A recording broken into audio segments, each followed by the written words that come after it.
Let me tell you something strange about silence in our digital age. We live in a world that never stops sharing. Birthdays, coffee cups, sunsets, even heartbreaks. Every emotion seems to demand a caption, every moment, a filter. And yet amidst all this noise, some people stay invisible. They scroll, they observe, they feel deeply, but rarely, if ever, do they post. Maybe you know someone like that, or perhaps you are someone like that. People often assume these quiet souls are shy, or perhaps even detached. It's easy to misunderstand silence in a world that equates presence with public display. But that's only scratching the surface of who they truly are. Beneath that quiet exterior lies something far deeper, a completely different way of existing in a world utterly addicted to constant exposure. It's not about being absent, it's about a deliberate choice. For many, this silence isn't emptiness at all. It's a powerful form of control. It's the profound freedom to decide what the world doesn't get to know about your life, your thoughts, your precious moments. Social media, after all, rewards noise. It praises the grand display, the perfectly curated life. But those who choose to stay in the shadows often see everything with far greater clarity. They take their time. They think before reacting, truly feeling an emotion before ever performing it for an audience. Their engagement with life is internal, rich, and unfiltered by the need for external approval. They live before they post. This isn't a rejection of others, but an embrace of their own authentic experience. It's about savoring the moment, not just capturing it for later exhibition. Psychologists tell us that these individuals often exhibit traits like remarkable restraint, deep introspection, and a strong sense of emotional independence. They are self-contained, not isolated. They don't require constant validation to feel real or significant. Their sense of self is not tied to the number of likes or comments they receive on a digital platform. They don't perform to belong, they simply are. In a world filled with meticulously curated lives and filtered realities, they crave authenticity above all else, for themselves and in their connections. Most of what we post online isn't truly communication. It's a form of identity construction. Every caption, every carefully chosen photo, quietly asks, "Do you approve of who I am showing you?" But when you stop posting, that constant, nagging question begins to fade. The need for external approval diminishes, allowing your true self to emerge without the pressure of an audience. You stop measuring your worth in likes, shares, or comments. Instead, you start living moments purely for yourself again, experiencing them fully for the sheer joy of it. Many who step back from social media often do so after experiencing a profound emotional burnout. They once shared everything, believing it was how they connected, until it stopped feeling real. They realized they weren't truly living anymore. They were constantly performing. Every experience became a potential piece of content, every feeling, a story to be curated and shared. So, they quit quietly, not to disappear entirely, but to come home to themselves, to reclaim their inner world from the constant demands of public presentation. It's not about hating social media or rejecting technology entirely. It's about protecting what's sacred in their lives, their experiences, their memories, their deepest meanings. Because once you post something, a small piece of its inherent purity often leaves with it. It becomes public domain, open to interpretation, judgment, and the endless scroll. Those who choose not to post are actively guarding that purity. They keep life private, unedited, and untouchable, preserving the raw, authentic essence of their journey. And maybe, just maybe, that's not withdrawal at all. Maybe that's the truest form of freedom in a world that constantly demands our attention and our public selves. When you step away from the digital noise, you start noticing again the subtle beauty around you, the intricate details of everyday life, the warmth of a genuine smile. Colors feel richer, more vivid, as if a filter has been removed from your own perception. The world reveals itself in its true, unadulterated glory. Time seems to slow down, expanding to accommodate genuine presence. Moments are savored, not rushed through to get to the next shareable event.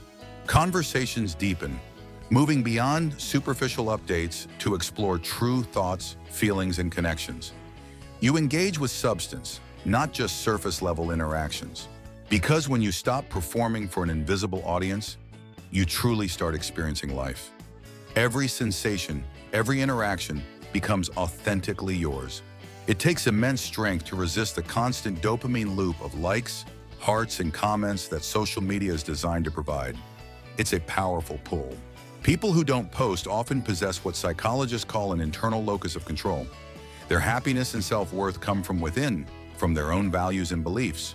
They don't rely on digital applause or external validation to fuel their sense of accomplishment or joy. Their satisfaction is derived from personal growth and genuine experiences. And ironically, these quiet observers are far from absent. They are often overflowing with profound thought, emotional depth, and a quiet, unwavering confidence.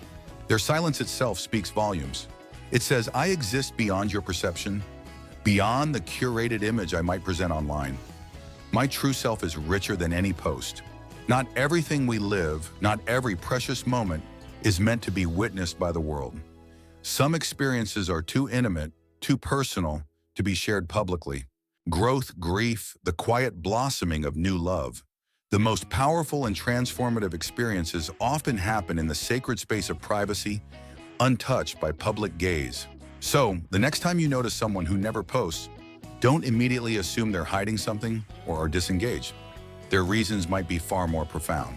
Maybe they've simply remembered what many of us have forgotten in the rush to share, that being unseen doesn't equate to being insignificant.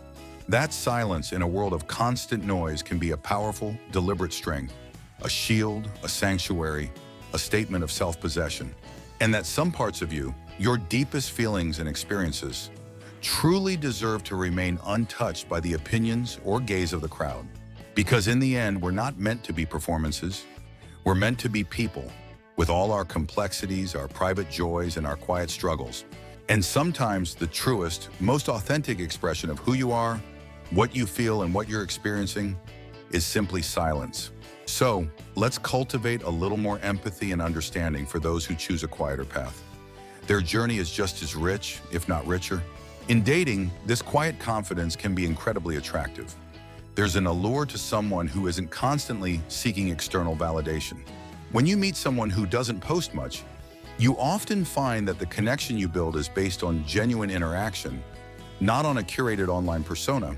They trust their own experience of you, rather than relying on what others might say or what your social media profile suggests. This fosters deeper trust. In a world saturated with oversharing, encountering someone who values privacy can be incredibly refreshing. It's a breath of fresh air. They choose real, unfiltered moments over perfectly crafted real moments. This means more authenticity in your shared experiences. Being with someone who doesn't live for social media can also alleviate the pressure you might feel to constantly perform or document your own life. It shifts the focus from external validation of your relationship to the internal joy and intimacy you share as a couple. It's about us, not them. You get to build a beautiful private world together, where your most cherished memories are held sacred, not broadcast for public consumption. This fosters a deeper level of intimacy, where your connection is based on shared experiences and understanding, not on how well it photographs. It encourages you both to look beyond the digital facade and appreciate the raw, unedited beauty of each other and of your relationship. You learn to appreciate the depth of a person who doesn't need to shout their existence from the digital rooftops. Their quiet strength speaks volumes. This isn't about judging those who do post, but about recognizing the unique and profound connection possible with those who prioritize their inner world. So, embrace the unseen, cherish the unshared, and remember that the most beautiful parts of life often happen in the quiet spaces between the posts. In a relationship, this translates to a deeper presence, a greater focus on each other, and a bond built on genuine, undistracted moments. The gift of silence in ourselves and in our partners is a rare treasure. It allows for true connection, true growth, and true love to flourish. Remember, we are meant to be people, not performances. And sometimes the truest expression of who you are, especially in love, is found in the quiet, unedited moments.